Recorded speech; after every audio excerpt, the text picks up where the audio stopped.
এই event blog, cooking blog, fooding blog, lifestyle blog, travel blog. বলছি একটু blog দেখবেন? ব্লগ দেখবেন গো? তাহলে দেখতে থাকুন ডিঙ্কাজ এন্ড শুভজ জিন্দেগি। নমস্কার, ভিডিও শুরুতে সবাইকে জানাই পৌষ সংক্রান্তির শুভেচ্ছা। আমরাও পৌষ সংক্রান্তি সেলিব্রেট করব নিজেদের মতন করে। কিছু পিঠে বানানোর প্ল্যান আছে। পাটিসাপটা তো অবভিয়াসলি থাকছে লিস্টে, তো তার জন্য শুভকে এখন কাজে লাগিয়ে দেওয়া হয়েছে। শুভ নারকেল কুটছে এখন বসে বসে।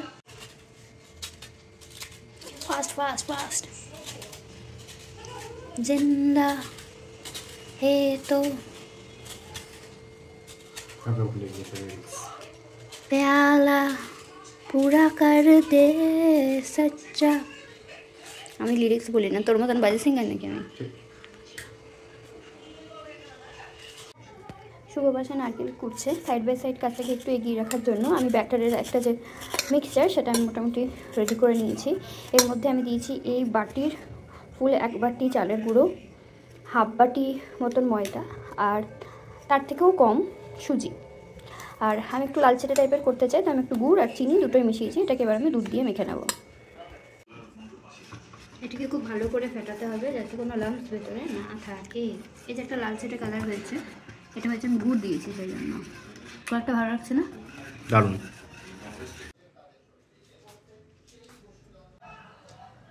গিটসের এই ঘিটা নিয়ে এসেছিলাম, এটা দিয়ে বানাবো। আমার পাটিসাপটার সঙ্গে নিজেদের পাটিসাপটা মেলাতে যাবেন না, আমি একটু অন্যরকমভাবে বানাই, খেতে ভালো লাগে। কুড়ে রাখা নারকেলটাকে ঘিয়ের মধ্যে দিয়ে দিয়েছি।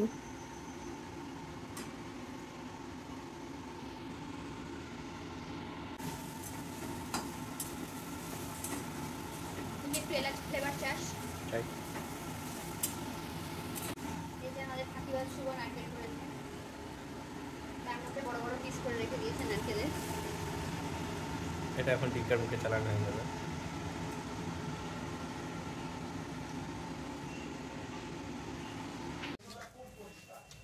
যেহেতু শুভ এলাচ ফ্লেভার চাই, সেই জন্য একটু এলাচ দিয়ে দিলাম।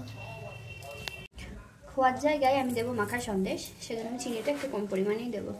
খুব একদম মিষ্টি হয়ে যাবে সেটা আমি চাই না, কারণ ব্যাটারে তো অলরেডি আমি চিনি মিশিয়েছি।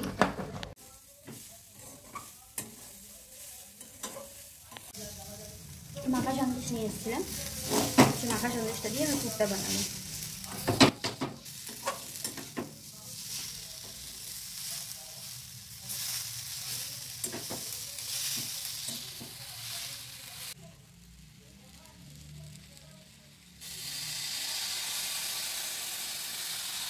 সামান্য একটু দুধ আমি মিশিয়ে দিলাম।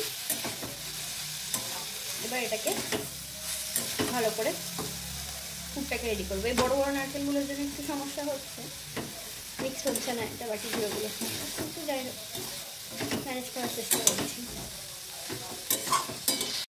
এই যে পুরটা একটু পেস্ট পেস্ট টাইপের হবে, তার জন্য আমি একটু দুধ দিয়ে দিয়েছি। কিছুক্ষণ এটাকে ফুটিয়ে তারপর তখন নামিয়ে নেব।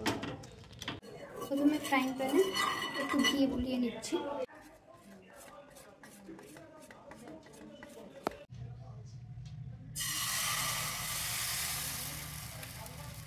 শুভ বলে যে বড় পিঠে খাবে, সে বড় বানাচ্ছি।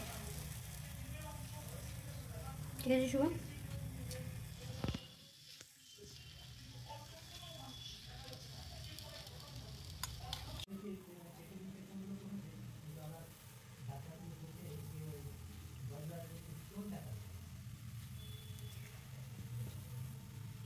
পাটিসাপটা বা সরু চাকুলির সব থেকে সমস্যার বিষয় হলো এই পিঠেটাকে তুলতে পারাটা।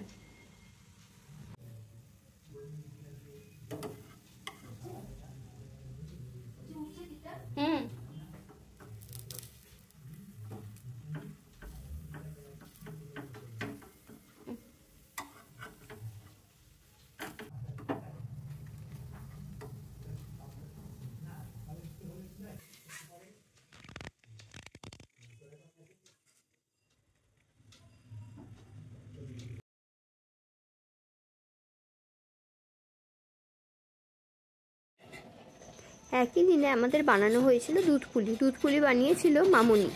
গরম জলের মধ্যে চালের গুঁড়োটাকে ভালো করে নেড়ে নিয়ে একটা যেমন আটার ডো বানানো হয় সেরকমেরই চালের আটার ডো বানাতে হবে। দেখতেই পাচ্ছেন মামুনি কেমন করে চটকে নিচ্ছে এটা। ভালো করে আটার মতো এটাকে থেসে নেওয়ার পরে যেভাবে আমাদের লুচি বা রুটির জন্য লেই বানানো হয় সেরকম ছোট ছোট লেই কেটে, যেমন কচুরি বানানোর জন্য আমাদেরকে পুরের জন্য সেটাকে একটু শেপ দিয়ে নিতে হয়, সেরকমেরই শেপ দিয়ে নিয়ে ভেতরে যে পুরটা বানানো হয়েছে সেই পুরটাকে আমরা ভরে দেব। তিলের নাড়ুকে হামালদিস্তা দিয়ে কুটে ওখানে একটা চূর্ণ টাইপের বানিয়ে নেওয়া হয়েছিল। সেটাতে খুব একটা সাকসেসফুল না হয় পরে আবার মামুনি গুড়ের একটা পাক দিতে আবার কড়াই চড়িয়ে দিয়েছে। কুটে রাখা তিলটাকে আরও সুন্দর একটা টেক্সচার দেওয়ার জন্য আর একটু গুড় দিয়ে পাক দিয়ে নেওয়া হচ্ছে। মিশন সাকসেসফুল হয়ে গিয়েছে, ঠিক যেমন রূপটা মামুনি দিতে চেয়েছিল ঠিক সেরকমেরই তিলের পুর তৈরি হয়ে গিয়েছে। গরম গরম এই পুরটাকে পুলির আকারে করে ফেলা হচ্ছে। মামুনি সেই পুলিগুলোকে কেমন করে তৈরি করতে হবে সেটা দেখিয়ে দিচ্ছে। এক্সপিরিয়েন্স হাতে আমাকে শিখিয়ে দিচ্ছে কেমন করে পুলি পিঠের পুলিটাকে বানাতে হয়। ছাইটা একটু ঠান্ডা হলে অতটা ফাটার ভয় থাকবে না। এই জায়গাটা মোটা থাকতে হবে না, মোটা থাকলে ফেটে যাবে। এই যে পুলি পিঠের এক একটা করে পুলি তৈরি হচ্ছে। এবার গরম দুধের মধ্যে পুলিগুলোকে ছেড়ে দেওয়া হবে একে একে। ধীরে ধীরে মামুনি দুধটাকে দেখে নিচ্ছে রেডি হয়ে গিয়েছে কিনা। দুধ ফুটে এসেছে, তাই পরিমাণ মতো চিনি দিয়ে দেওয়া হলো।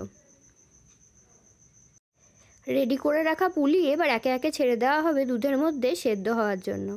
এই যে পুলিগুলো দুধের মধ্যে ভাসছে, এগুলো ধীরে ধীরে এবার সেদ্ধ হওয়ার জন্য কিছুক্ষণ ছেড়ে রাখতে হবে। আমাদের পুলি পিঠে তৈরি। মামুনি এবার বাটিতে তুলে রাখছে পুলিগুলোকে। দুধ পুলি রেডি হয়ে গিয়েছে। সরু চাকুলি পিঠে বানানোর জন্য আমি নিয়ে নিয়েছি 1 কাপ চাল, হাফ কাপ ডাল, 2টো কাঁচা লঙ্কা, মৌরি, আদা এবং সামান্য পরিমাণ নুন।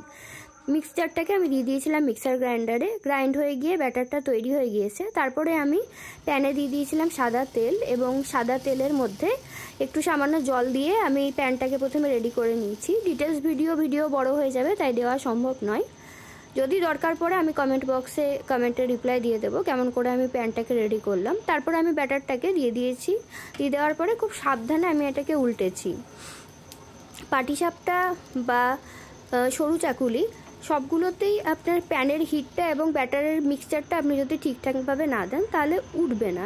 তো চেষ্টা করবেন মিক্সচারটাকে ঠিকঠাকভাবে দিতে, তাহলেই খুব ভালো না হলেও আমার মতন পিঠে আপনারা বানাতে পারবেন। পিঠেগুলো সার্ভ হয়ে গিয়েছে এবং শুভ খাবার শুরুও করে দিয়েছে। শুভ হচ্ছে আমাদের বাড়ির সবথেকে বড় ফুড ক্রিটিক্স। দেখা যাক শুভ খেয়ে কি বলে। শুভ মুখে কিছু বলেনি, কিন্তু ওর এক্সপ্রেশনের মাধ্যমে ও বুঝিয়েছে যে না, ওর পিঠেটা ঠিকঠাকই লেগেছে খেতে। আর তোর মনে কর যে ওই পাটিসাপটা